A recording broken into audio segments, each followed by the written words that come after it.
राधा राधा राधा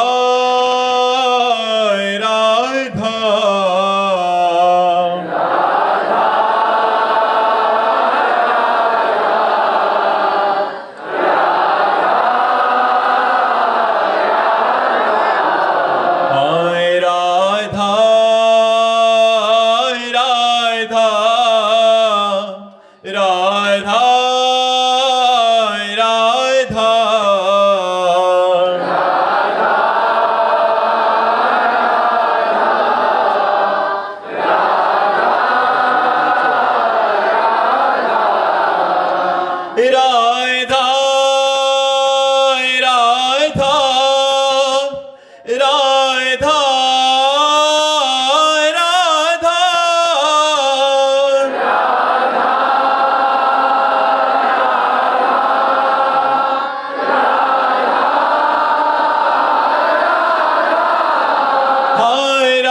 संत हरि भक्तन की, वृंदावन धाम की, यमुना रस रानी की, सकुदेव भगवान की। कृष्णपाल जी, श्री हरिवंश महाराज जी, गुरुदेव भगवान, साधक अंतर्मुक्ता की ओर कैसे जाए? कुछ नियम बनावे। पहला नियम बनावे शास्त्र स्वाध्याय, दूसरा नियम बनावे साधु संग, तीसरा नियम बनावे भिक्षान्न या मेहनत के द्वारा कमाया हुआ भोजन, चौथा नियम बनावे जो संत महापुरुषों के वचन सुने हैं नाम मंत्र उनका खूब जप करे, पांचवा नियम बनावे घंटा 2 घंटा एकदम एकांत में बैठे। 1 घंटा 24 घंटे में तो ऐसा निकाल ही ले। मान लो सोने के समय हम जा रहे हैं तो 8 से 9, 9 से 10 1 घंटा शांत बैठ करके केवल मंत्र का चिंतन, शांत अंतर्मुख, बाहर कोई खटपट कोई बात न सुनाई दे, ऐसा समय निकाले। रात्रि में निकाले। बहुत से संत ऐसे हैं रात्रि में जगते हैं, दिन में थोड़ा सो लेते हैं। अपनी कुटिया बंद कर लो, 1 घंटे तो एकांत रहो, कम से कम शांत बैठे हुए हैं, कोई चेष्टा नहीं, कोई अन्य चिंतन नहीं, केवल मंत्र का चिंतन कर रहे हैं। यदि हम ऐसा करें तो हमारे अंदर अंतर्मुक्ता बढ़ने लगे। वेदो नित्य मधीयताम, मतलब शास्त्र का नित्य स्वाध्याय करना, संगा सत्सु विधीयताम, मतलब साधु पुरुषों का संग करना, महावाक्यार्थस्य विचार्यताम, अर्थात संत महापुरुषों के वचनों का विचार करना, क्षुद्ध व्याधि चिकित्सताम, अर्थात भोजन को, पवित्र भोजन को पाना, चाहे विरक्त है तो भिक्षान्नादि, गृहस्थ है तो मेहनत की कमाई का, इधर उधर का भोजन न पावे। और एकांते सुखमास्यताम, एकांत में सुखासन में बैठकर अथा तो ब्रह्म जिज्ञासा, भगवान का ही केवल जानने का चिंतन करना, भगवान का ही नाम चिंतन मंत्र करना। अगर ये 5 बातें हैं तो अंतर्मुक्ता हृदय में आ जाएगी। चंद्रवदनी जी, श्री हरिवंश महाराज जी, महाराज जी, क्या अगर गुरु कृपा से मन को एक समय में एक चिंतन, जैसे कभी नाम जप, कभी मंत्र, कभी गुरुदेव, कभी धाम, कभी भक्त चरित्र में सहजता और आनंद की अनुभूति हो, तो ऐसी स्थिति में चिंतन साथ साथ नाम भी साथ साथ में चलाना ही चाहिए? मतलब अगर सेवा हो रही है या गुरु चिंतन हो रहा है या उसमें भी नाम चलना चाहिए साथ? कुछ कार्य हैं जिनमें नाम चल सकता है, वो क्या नहीं चल सकता। जैसे हम वाणी पाठ कर रहे हैं तो नाम थोड़ी चल सकता है, वाणी पाठ में नाम नहीं चल सकता है। अब हम सत्संग सुन रहे हैं, हमारा मन भाग रहा है तो बीच बीच में नाम जप कर सकते हैं। हम और कार्य कर रहे हैं, सेवा कार्य कर रहे हैं, बीच बीच में नाम जप कर सकते हैं। लेकिन जब हम ध्यान कर रहे हैं, जब हम सेवा मानसिक कर रहे हैं, तो नाम जप नहीं चलेगा। उस समय फिर सेवा में ही रति होगी। कुछ कार्य ऐसे हैं जिनमें हम नाम जप कर सकते हैं। देखो, भजन का तात्पर्य होता है केवल नाम जप ही नहीं, वाणी पाठ भी भजन है, सेवा भी भजन है, नाम जप भी भजन है, भगवत चिंतन भी भजन है, लीला श्रवण भी, लीला गायन भी, ये सब भजन के अंतर्गत आता है। हमारी चित्त वृत्ति प्रियालाल से जुड़ी रहे, इसी का नाम भजन है। वो गाकर, नाचकर, रोकर, जपकर, जैसे भी लगे, हमारा चित्त प्रियालाल में जुड़ा रहे। सुभाधा त्रिपाठी जी, श्री हरिवंश महाराज जी, गुरुदेव आपके चरणों में कोटि कोटि प्रणाम। महाराज जी, जैसे आप हमेशा सत्संग में कहते हैं कि प्रिया प्रीतम सरकार से कि आप राजी रहो, इसका अभिप्राय और हम जैसे नवीन साधक ऐसा भाव कैसे धारण करें कि हर विधान राजी? देखो, पहले हमको नाम जप के द्वारा अपनी बुद्धि को पवित्र करना होगा। और पवित्र जिसे सुबुद्धि कहते हैं, देव कृपा करी बुद्धि प्रकाश। जब बुद्धि में विवेक का प्रकाश हो जाता है, तब हमें भगवान का विधान दिखाई देता है। और जब भगवान का विधान दिखाई देता है तो बड़ा मंगलमय होता है। ऐसे भगवान का विधान जब तक नहीं दिखाई देता, तब तक ऐसा लगता है कि ये गलत है, ऐसा नहीं होना चाहिए। जैसे एक मंत्री थे, वो भगवान के विधान को जानने वाले थे। तो जब कोई कार्य कुछ भी होता, कोई कहता ऐसा हुआ, बोले भगवान ने बहुत मंगल किया, अच्छा किया। तो एक दिन राजा के साथ वो थे, तो वो शिकार खेलने के लिए गए थे, तो उनका अंगूठा कट गया। वो राजा ने कहा मंत्री से कि मेरा अंगूठा कट गया, तो उनका बहुत अच्छा हुआ, भगवान ने बहुत अच्छा किया। उनको बड़ा गुस्सा आया कि मेरा तो अंगूठा कटा और ये कह रहा बहुत अच्छा हुआ, इसलिए आदेश कर दिया इनको कारागार में डाल दो। बोले ये भी भगवान ने बहुत अच्छा किया। भगवान जो करते हैं वो अच्छा करते हैं, ये बात उनकी समझ में आ गई थी। कुछ दिन बाद राजा का अंगूठा ठीक हुआ और पुनः शिकार खेलने के लिए गए। तो एक राजा ने नर बलि देने का देवी को वचन दिया था कि अगर पुत्र हो जाएगा तो नर बलि देंगे।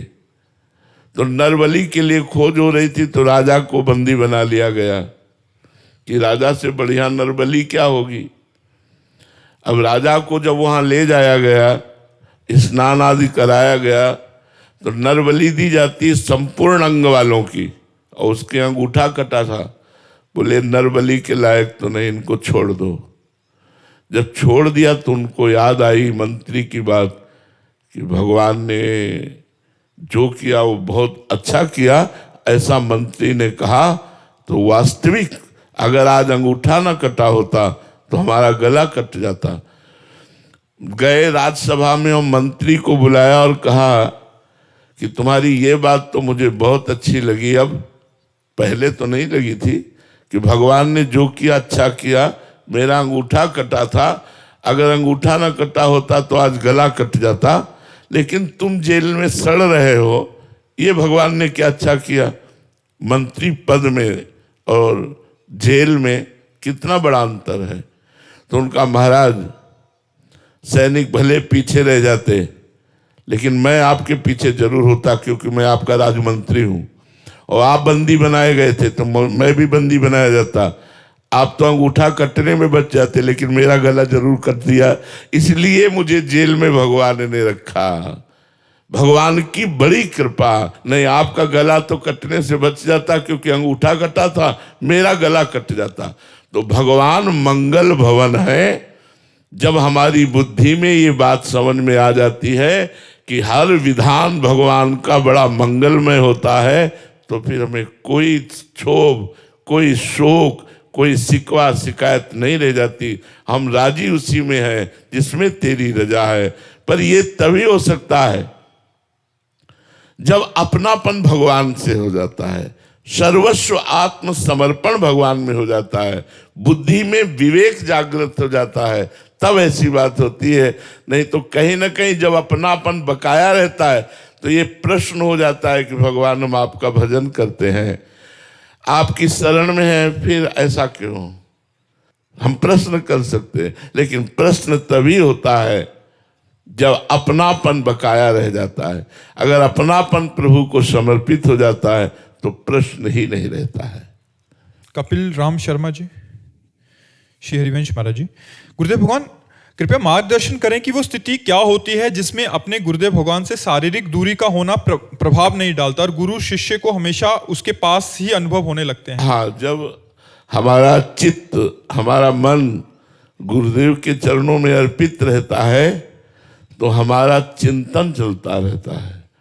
गुरुदेव ने जो आज्ञा करी उसका जब हम पालन करते हैं, हर समय नाम वाणी सेवा गुरुदेव के चिंतन में बने रहते हैं, जहाँ चिंतन होता है वहीं उपस्थिति मानी जाती है। जैसे आप वृंदावन में चिंतन आप बंबई का कर रहे हैं तो आपकी उपस्थिति बंबई में मानी जाएगी, वृंदावन में नहीं। तो आप बंबई में रह रहे हैं और चिंतन वृंदावन का कर रहे हैं तो आपकी उपस्थिति वृंदावन में मानी जाएगी, बंबई में नहीं। हमारी चित्त की स्थिति गुरुदेव के चरणों में रहे, ये तब रह सकती है जब हम उनकी आज्ञा का पालन करते हैं। वो जो आज्ञा करते हैं उसकी उनकी आज्ञा में रहते हैं। न हमारा तन, न हमारा मन, न हमारे प्राण, ये सब गुरुदेव को समर्पित है और रात दिन गुरुदेव की आज्ञा के अनुसार चिंतन हो रहा है तो हजारों कोस दूर होने पर भी शिष्य ये अनुभव करेगा कि हम गुरुदेव के नजदीक हैं। और जो गुरुदेव के नजदीक हैं और उनकी आज्ञा का पालन नहीं करते तो वो लाभ नहीं ले पाएंगे जो नजदीक से लाभ लिया जाता है। लाभ आज्ञा पालन में ही होता है। अजीत जी वृंदावन से, श्री हरिवंश महाराज जी, गुरुदेव ऐसा क्या करें कि अपने इष्ट गुरु का स्मरण केवल साधना ना रह जाए, जीवन का स्वाभाविक हिस्सा हो जाए? इसके लिए पहले भोजन सुधार करो, अल्पाहार सत्वगुण भोजन, वाणी का सुधार करो, सत्य मृदु भगवान नाम जप, भगवान नाम कीर्तन, कान का सुधार करो, भगवत चर्चा सुनना, इसके अलावा अन्य बातें, निंदा दोष बातें, प्रपंच की बातें, भोग की बातें न सुनना, रसेंद्री का सुधार करो, भगवान को अर्पित किए हुए बिना कुछ भी मत पाओ, रात दिन नाम जपने की चेष्टा करो, उचित ब्रह्मचर्य का धारण करो। अगर गृहस्थ धर्म में है तो उचित ब्रह्मचर्य को धारण करे, विरक्त धर्म में है तो संपूर्ण ब्रह्मचर्य को धारण करे। तो ब्रह्मचर्य, सत्य, पवित्र भोजन और पवित्र वार्ता और पवित्र श्रवण, इसी से हमारा चिंतन भागवतिक हो जाएगा।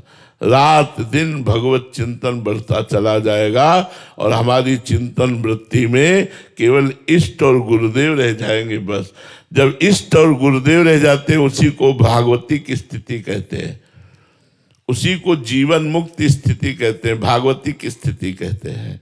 भागवती की स्थिति का मतलब होता है उसका कल्याण होना नहीं, उसका जीवन मुक्त होना नहीं है। वो जीते जी जीवन मुक्त है जिसका हर समय भजन चलता रहता है, हर समय भगवत चिंतन चलता रहता है। बिना प्रयास के विषयी पुरुष का जैसे विषय चिंतन चलता है, ऐसे बिना प्रयास के भगवत आश्रित भगवत चिंतन चलना, ये भागवती की स्थिति है।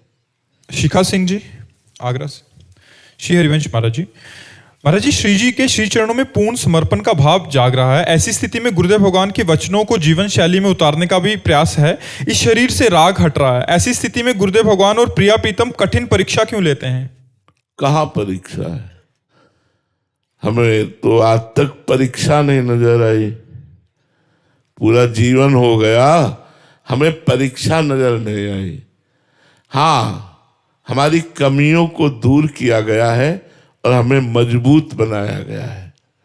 अगर आप उसे परीक्षा कहते हैं तो गलत है। हमारी कमियों को हमें दिखाया गया और उन कमियों को दूर किया गया और उन कमियों को दूर करके फिर दिखाया गया कि जिन कमियों में हम गिरते थे वही कमी की लालसा, जैसे हमें अमुक चीज प्रिय है, ये हमारी कमी है। प्रभु से अलग कोई वस्तु प्रिय है, अब प्रभु उसको हटाएंगे, फिर वो वस्तु देंगे, अब वो वस्तु प्रिय नहीं लगती। ये उनकी कृपा हुई। भगवान परीक्षा लेते हैं, ऐसा मुझे तो आज तक समझ में नहीं आया कि अपने बच्चे की परीक्षा क्या लेंगे, जब वही दे रहे हैं, स्थिति दे रहे हैं, वही भजन दे रहे हैं, वही भाव दे रहे हैं, परीक्षा क्या? अच्छा, परीक्षा आप उसे मान सकते हैं, शरीर को भगवान को दिया, अब वो अपनी दी हुई वस्तु से खेल रहे हैं, तो आप कहोगे भगवान परीक्षा कर रहे हैं। अरे उनकी वस्तु है शरीर, मन उनकी वस्तु है, प्राण उनकी वस्तु है, मेरा सब कुछ उनका है, तो परीक्षा क्या? वो अपनी वस्तु से खेल रहे हैं। जब आप अपनी वस्तु मानेंगे तब परीक्षा लगेगी कि भगवान परीक्षा ले रहे हैं। वैसे तो मुझे लगता है कि भगवान परीक्षा नहीं लेते। आपको कैसा लग रहा है कि परीक्षा लग रहा है? आपको क्या लगा जिससे परीक्षा लग रही है? महाराज जी, जीवन में जो प्रतिकूलताएं आती हैं तो उसको परीक्षा मान लेते हैं, ऐसा भाव रहता है महाराज जी। क्यों? आपका जीवन कहाँ रहा जब आप भगवान को समर्पित रहे? प्रतिकूलता में भी आनंद का अनुभव होता है, प्रतिकूलता भी भगवान का कृपा प्रसाद समझ में आती। प्रतिकूलता में ऐसा अनुभव होता है कि अगर ऐसा ना होता तो बुरा हो जाता। भगवान ने बड़ी कृपा की कि हमें प्रतिकूलता दी, अगर वो ये ना करवाते तो मैं आज इस स्थिति में ना होता। ये पक्की बात समझ लो। तो हम भगवान की कृपा ना जब देख करके अपने स्वार्थ की बात देखते हैं, समर्पण की हमारे में कमी होती है, तो लगता है भगवान परीक्षा ले रहे हैं।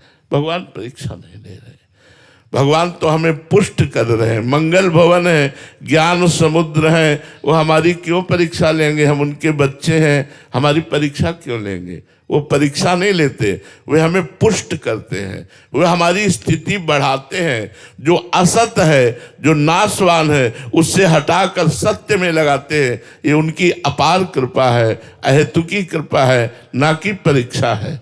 मुझे जैसा लगा, आप लोगों को परीक्षा लगता हो तो मुझे बताओ, क्या परीक्षा भगवान ले सकते हैं? क्या ले सकते हैं? ये तन उनका, मन उनका, प्राण उनका, तो परीक्षा क्या ले सकते? इसी बात को आप परीक्षा मान सकते हो कि हमने कहा तन आपका है और हम अपना माने हुए हैं, तो जब वो तन पर प्रतिकूलता दी तब हमें बुरा लगा, तो हम कहते भगवान मानो परीक्षा ले रहे हैं क्या? पग पग पर विपत्ति दे रहे हैं, समस्या दे रहे हैं, परीक्षा ले रहे हैं क्या? जब हमने अपना माना तब परीक्षा लगी, जब हमने प्रभु का ही माना तो कृपा लगी, परीक्षा नहीं लगी। शनि केशरी जी वाराणसी से। श्री हरिवंश महाराज जी, महाराज जी, क्या पूर्ण शरणागति मंत्र मिलने पर ही होती है या दीक्षा से पहले भी हो सकती है? बिना संत की मिले शरणागति हो ही नहीं सकती है, आज तक किसी की नहीं हुई। शरणागति होती ही संत से है। तो जब कोई भगवत प्रेमी महात्मा मिलता है तभी शरणागति होती है। वो चाहे मंत्र दे या उपदेश दे, दोनों बातें होती हैं। मान लो मंत्र नहीं मिला लेकिन उपदेश से शरणागति की प्राप्ति हो गई, उपदेश कर दिया, आज्ञा कर दिया, उसी से शरणागति की प्राप्ति हो गई। मंत्र मिल जाए तो कृपा ही है, अगर मंत्र नहीं मिला, अगर उपदेश मिल रहे तो उपदेश से भी शरणागति की प्राप्ति हो जाएगी। उपदेश में बड़ी सामर्थ्य है, उपदेश में नाम भी होगा, लीला भी होगी, भगवान के पावन चरित्र भी होंगे, भक्तों के चरित्र होंगे, कोई ना कोई उपदेश ही हमको शरणागति तक ले जाता है। देखो, हनुमान जी की सानिध्य, दर्शन, संभाषण प्राप्त होते ही विभीषण की शरणागति पुष्ट हो गई। अगर हनुमान जी न मिलते तो राम जी न मिलते।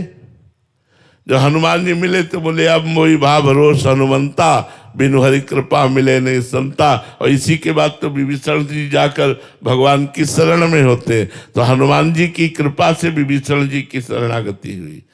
ऐसे ही संत कृपा से जीव की शरणागति होती है। बिना संत कृपा के जीव की शरणागति हो ही नहीं सकती है। संदीप कुमार जी रांची से। श्री हरिवंश महाराज जी, महाराज जी शरणागति के उपरांत अन्य देवी देवताओं की पूजा करें या ना करें? जब तक अपने इष्ट में अनन्यता नहीं आती तब तक तो होती सबकी। ये तब तक चलता है जब तक पूर्ण शरणागति नहीं होती। और जब शुद्ध शरणागति हो जाती है तो हमारे यहाँ हरिवंश महाप्रभु जैसे कहते हैं, रसना कटो जो अन्न रटो, निरख अन्न फुटो नैन, श्रवण फुटो जो अन्न सुनो, श्री राधा जस बैन। अपने इष्ट के अनन्य हो जाते हैं। जैसे गोस्वामी तुलसीदास जी कह रहे, बने तो रघुवर ते बने, बिगड़े तो भरपूर, तुलसी और ते बने, ता बनिबे पे धूर। हमें किसी अन्य देवी देवता, अन्य व्यक्ति वस्तु की उपासना, अपनी किशोरी जू, अपनी लाडली जू, अपने प्रिया प्रीतम में अनन्यता। लेकिन जब तक ऐसा नहीं आता तब तक ऐसा होता रहता। जैसे हमने भी शुरुआत की थी तो 10वीं चालीसा पढ़ते थे हम भी। 10वीं शिव चालीसा, हनुमान चालीसा, ये चालीसा, वो चालीसा, ये स्तोत्र, वो स्तोत्र, राधा कृपा कटाक्ष, राधा शास्त्र नाम, गोपाल शास्त्र नाम, विष्णु शास्त्र नाम, गजेंद्र मोक्ष, ये सब पाठ करते थे। अब पाठ करते करते करते जब किशोरी जी की शरणागति मिली तो सब छूट गया। अब एक ही बात रह गई, राधा राधा राधा राधा। जी अमित कुमार जी। श्री हरिवंश महाराज जी, गुरुदेव भगवान आपने बताया था कि अपने अनुभव किसी को बताने नहीं चाहिए, पर साधक अगर गलती हो जाती है ऐसा अनुभव बताकर और उसके अनुभव बंद हो जाते हैं तो ऐसी स्थिति में अब फिर से वैसा ही अनुभव हो तो क्या करें? हाँ, जलन हो, हृदय में जलन होनी चाहिए कि मैंने क्यों बता दिया, अब आगे से नहीं बताएंगे। चूंकि ऐसा होता है अभी हमारा अहंकार तो मिटा नहीं, तो अहंकार को सुख होता है जब हम अपना अनुभव बताते हैं। किसी को जब हम अपनी तपस्या की बात, अपने भजन की बात, अपने स्वप्न की बात, अपने अनुभव की बात बताते हैं तो अहंकार पुष्ट होता है और अहंकार को सुख होता है। इसलिए वो किसी न किसी से बताने की कोशिश करेगा, आज हमने स्वप्न में ये देखा, आज हमको ऐसा अनुभव हुआ, ऐसा अनुभव हुआ। ये सब अगर हम बता देते हैं तो हमें जलन होनी चाहिए कि बड़ी गलती हो गई और गुरुदेव भगवान से अंदर से प्रार्थना करें और आगे फिर अब नियम ले ले कि हम अपने अनुभव ऐसे बताए जाते हैं। एक साधक थे, उन्होंने अपने गुरु की बात मानी तो उनको ये अनुभव हुआ। अगर हमें लगता है ऐसे चला जाए तो उन साधक को जैसे अनुभव हुआ था वैसा अनुभव हो जाएगा। बात हम अपनी कर रहे हैं, लेकिन एक साधक थे, उनकी बात को लेकर के तो हम अपनी बात उसको कह डाली, लेकिन अपनी बात कही भी नहीं। ऐसे समझाया जाता है। किसी प्रियजनों को समझाने के लिए अन्य उदाहरण दिया जाता है कि एक साधक थे, एक ऐसे चलते थे, जो गृहस्थ में थे, लेकिन गुरु की आज्ञा के पालन से ऐसे उनको बड़े बड़े अनुभव हुए, ऐसे ऐसे उनको अनुभव हुए। अगर आप वर्णन करोगे तो आपकी हानि नहीं होगी। जब आप अपने को लेकर वर्णन करोगे कि मैं ऐसा चला और मुझे ये अनुभव हुआ तो अनुभव गायब हो जाएगा। गुरुदेव भगवान दोबारा ऐसा मतलब हो सकता है? आप फिर चालू हो जाएंगे, फिर चालू हो जाएंगे। नाम जप करो, साधन में चलो, वो खूब अनुभव। ये कोई ऐसी महान गलती नहीं कि अब अनुभव बंद ही हो जाएंगे, ऐसा नहीं है। आप फिर प्रायश्चित करके अंदर जलन करके फिर चलो तो ठीक हो जाएगा। रंग भरी शरण जी। श्री हरिवंश महाराज जी, महाराज जी एक साधक की ऐसी स्थिति है कि कभी खूब सेवा में तन्मयता होती है, कभी भावुकता से नाम जप होता है, कभी मतलब सब विश्राम हो जाता है, कभी महाराज जी गरुड़ की तरह संशय भी हो जाता है। महाराज जी ऐसे में एक जैसी चित्त की स्थिति कैसे? नहीं, ये साधन तो ठीक है, इसे अभ्यास कहते हैं। अभ्यास में कभी हम पाठ कर रहे हैं, कभी नाम जप कर रहे हैं, कभी नाम कीर्तन कर रहे हैं, कभी सत्संग सुन रहे हैं, कभी साधु महापुरुषों की सेवा कर रहे हैं, कभी भगवान की सेवा कर रहे हैं। ये तो अभ्यास है। लेकिन गरुड़ की तरह संशय हो जाता है, ये खतरनाक है। क्या संशय हो जाता है? जो स्थिति होती है उससे भी ऐसा लगता है अगले क्षण की डाउन हो रहा हूं, नीचे जा रहा हूं, पहले अच्छा था अभी स्थिति। हमें ये देखना है कि भगवान का स्मरण कितना अधिक चलता है, स्थिति की नाप है। जैसे बुखार है कि नहीं तो थर्मामीटर डाल के देखा जाता है। तो हमें अपने अंदर ये देखना है कि भगवान का स्मरण कितने घंटे चलता है और कितनी देर भगवान का विस्मरण, भगवान को भूले रहते हैं। अगर हमारा अधिक समय भगवान के विस्मरण में जाता है तो स्थिति गिर रही है, अगर हमारा भगवान के स्मरण में जाता है तो स्थिति अच्छी है और ऊंची उठ रही है। माप स्मरण है, माप भजन है। आपकी स्थिति क्या है? ये भजन है। 8 घंटे, 10 घंटे, 15 घंटे, 20 घंटे भजन चल रहा है तो आपकी स्थिति अच्छी है। अगर आपका भजन गिर रहा है तो आपकी स्थिति गिर रही है। अपने सोचने से नहीं, भजन से देखना है, भजन को देखना है। भजन ही स्थिति है। सब साधन कर यह फल सुंदर, प्रभु पद पंकज प्रीति निरंतर। अपने इष्ट देव के चरणों में निरंतर स्मृति बनी रहे, यही थर्मामीटर है। चाहे वो पाठ करके, चाहे वो नाम जप करके, नाम कीर्तन करके, ठाकुर सेवा, संत सेवा, जैसे भी बने हम अपने भगवान से जुड़े रहें, यही हमारी स्थिति। अगर हम भगवान से ना जुड़कर प्रपंच से जुड़े हैं, कोई गंदे आचरण से जुड़े, तो हम अपनी स्थिति से गिर रहे हैं, ये समझना चाहिए। शाइन शर्मा जी। श्री हरिवंश महाराज जी, क्या पूर्ण शरणागति में प्रार्थना करनी चाहिए? जरूरत नहीं है। जब हमारा कुछ बचा नहीं तो प्रार्थना किसके लिए करें? तन उनका, मन उनका, प्राण उनके, जीवन उनका, तो प्रार्थना क्यों करें? हमारा कुछ बचे तब तो प्रार्थना करें। जब तक शरणागति नहीं होती तब तक प्रार्थना होती है, और जब पूर्ण शरणागति हो जाती है तो कोई प्रार्थना नहीं रहती। किसकी प्रार्थना करें, किस लिए करें?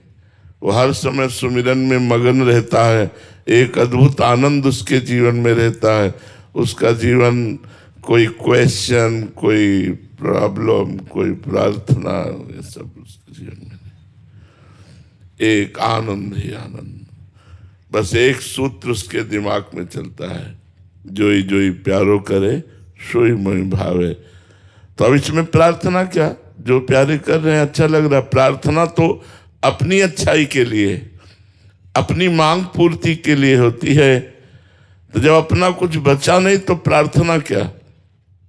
शिकवा, शिकायत, प्रश्न, समस्या, प्रार्थना ये तब होती है जब अपना कुछ बचा रहता है। जब तन वांग मनोभिर अमलई सोहम तय वासिता, शरीर, मन, वाणी निर्विकार भाव से प्रभु को अर्पित हो चुके हैं, तो प्रार्थना क्या रह गई? फिर तो कोई प्रार्थना की गुंजाइश ही नहीं रहती है। रसिक प्यारी शरण जी। श्री हरिवंश महाराज जी, आपके चरणों में कोटि कोटि प्रणाम। महाराज जी, जब मन, बुद्धि, चित्त, अहंकार ये सब प्रकृति के हैं तो भगवत प्राप्ति किसे होती है? आप तो भगवान के स्वरूप है, अंश ही है। भ्रम का नाश होता है। भगवत प्राप्ति का मतलब होता है भ्रम का नाश। जा सुकृपा सब भ्रम मिट जाई, गिरजा सोई कृपाल रघुराई। जिनकी कृपा से भ्रम का नाश हो जाता है। जैसे आपकी जेब में पहले से 1 करोड़ का चेक है, लेकिन आप पढ़े लिखे नहीं हो, तो आप 1-1 रुपया फुटपाथ में मांग रहे हो, और कोई पढ़ा लिखा मिल गया और आपकी जेब से ही निकाल के आपको चेक दिखाया, तो आप तुरंत करोड़पति बन गए कि नहीं बन गए? आपको करोड़ कमाने नहीं पड़े, क्योंकि पहले से है। आप पहले से भगवान के हैं, भगवान के थे, भगवान के हैं, भगवान के रहेंगे। और भगवान का जो अंश है जीव, वो भगवत स्वरूप है। पर हो क्या गया? भ्रम से वो अपने को भूल करके मनुष्य शरीर में, जिस शरीर में है उसी को अपना मैं मान लिया। बस इसी मैं का नाश हो जाना ही भगवत प्राप्ति है। देह भाव का नाश जेव ही हुआ, तेव ही ब्रह्मविद ब्रह्मवि भवति। सोई जाने जे देह जनाई, और जानत तुम्हें हो जाई। भगवान जहां जनाए तो आप भी भगवत स्वरूप हैं। आपका स्वरूप भगवत स्वरूप है। ईश्वर अंश, जीव अविनाशी, चेतन, अमल, सहज सुख राशि, भगवत स्वरूप। हम अपने को स्त्री मान लिए, अपने को पुरुष मान लिए। इसी भ्रम का नाश साधना से होता है। जब ये नाश हो जाता है तब वो भगवत स्वरूप में स्थित माना जाता है। कुछ साधना से बढ़ता नहीं है, वो भगवत स्वरूप ही है। बस पर्दा हटता है, जो सतोगुण रजोगुण तमोगुण का पर्दा है, उसी से ये देह बना है, उसी से ये अंतःकरण बना है। बस अंतःकरण अलग है, देह अलग है। ये ज्ञान हुआ और अपने स्वरूप का अपने से बोध हुआ, वो ब्रह्म स्वरूप हो गया। यही भगवत प्राप्ति है।